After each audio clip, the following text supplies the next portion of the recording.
మరి మనం ఏంటంటే దేవుని వాక్య ప్రకారం విజ్ఞాపన చేయడం, ప్రార్థించడం, స్తుతించడం మన వంతు, సక్సెస్ ఇవ్వడం ఆయన వంతు.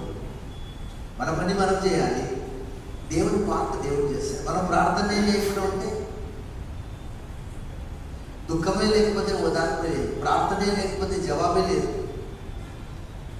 నాకు మొరపెట్టుకునే నీకు నీవు గ్రహింపలేని గొప్ప గూఢమైన సంగతిని నీకు తెలియజేస్తాను.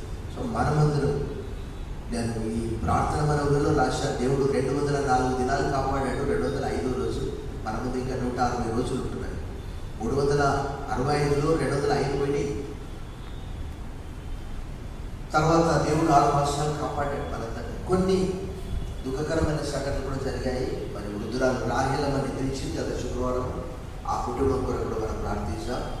వారి కుమార్తె కామేశ్వరి ఇక్కడ కూర్చుంటారు, వారి కొరకు, వారి పిల్లల కొరకు కూడా ప్రార్థించాం.